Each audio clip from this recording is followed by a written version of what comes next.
드디어 드라마 마당이 있는 집이 시작되었네요.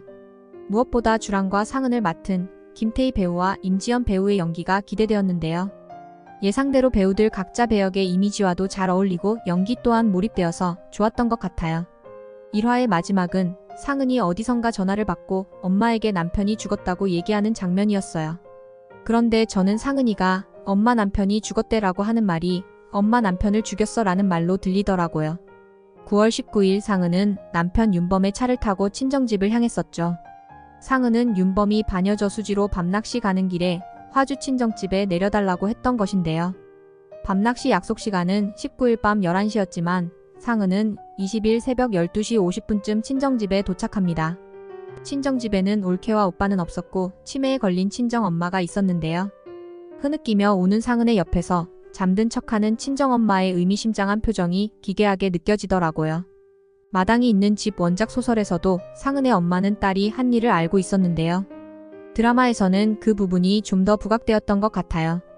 특히 엘리베이터 앞에서 상은이 바로 옆에 있는 올케가 아닌 치매 걸린 엄마에게 남편의 부고를 알리는 장면이 인상적이었어요. 마치 상은이 엄마를 심리적인 공범으로 만드는 것 같았거든요. 상은의 결혼 생활은 말 그대로 답이 없었죠. 상은네 아랫집은 저녁을 먹으면서 윗집의 가정폭력을 경비 아저씨한테 신고하는데요. 상은은 윤범을 향한 범행을 계획했기 때문에 경비 아저씨한테 이제는 이런 일 없을 거라고 얘기할 수 있었겠죠. 윤범은 상은이 임신 5개월인 것을 알고도 폭력을 멈추지 않는 남편이었는데요.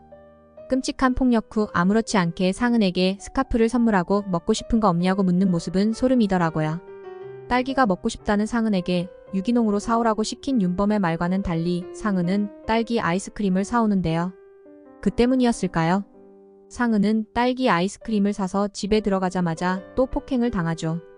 아마도 상은은 원치 않는 임신을 한 것 같고 윤범은 그 때문에 더더욱 자신의 소유물로 여기는 가정을 포기할 수 없었을 듯해요. 정상적인 이혼이 가능했다면 상은도 진작에 그 방법을 택했을 텐데 그렇지 않았겠죠. 상은은 집에 몰래 홈카메라를 설치해서 가정폭력을 녹화하고 윤범의 폭언도 수시로 녹음하면서 이혼을 준비하는 것처럼 보였어요. 하지만 상은이 자신의 불행을 끝내는 방법으로 택한 것은 남편의 죽음이었는데요.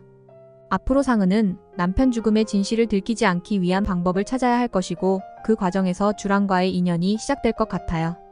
주란은 상은과는 전혀 다른 삶을 살고 있는 사람이었는데요. 주란에게는 능력 있고 자상한 소아과 의사 남편 박재호가 있었죠. 그리고 마당이 있는 넓고 멋진 집에 중학생 아들을 둔 아름다운 외모의 소유자였는데요.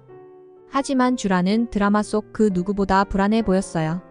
가면을 쓴 남성의 이미지가 그녀를 따라다녔고 그와 연관된 언니의 죽음에서 아직 헤어나오지 못하고 있었죠. 원작 소설에서 주란의 언니는 16년 전에 주란이 살고 있던 원룸에서 끔찍한 일을 당하고 말았는데요. 소설 속에서는 주란이 범인을 특정하는 물건이 아가타 목걸이였는데 드라마에서는 동물 가면인 것 같아요. 그래서 주란은 동물 가면을 쓴 남성을 언니를 해친 범인으로 착각해서 이사 전에 이웃을 가격하지 않았나 싶어요. 그 사건을 계기로 주란의 가족은 서울의 아파트에서 경기도의 마당이 있는 집으로 이사를 온 것이고요. 그런데 주목할 것은 숲속에서 주란을 엿보던 동물 가면을 쓴 사람은 그녀의 아들 승재로 표현되었는데요. 쿵쿵거리는 소리 때문에 2층에 있는 승재의 방 문을 연 주란은 언니의 죽음을 목격한 그날로 돌아가 있었죠. 아마도 현실에서 주란은 승재의 방 문을 열지는 않았던 것 같아요. 그리고 쿵쿵거리는 소리는 곧 들리지 않게 되었는데요. 대신 마당에서 이상한 냄새가 나기 시작하죠. 그 냄새는 언니의 죽음을 맞닥뜨린 날 맡았던 것과 같은 것이었기 때문에 주란의 신경을 더 자극했죠.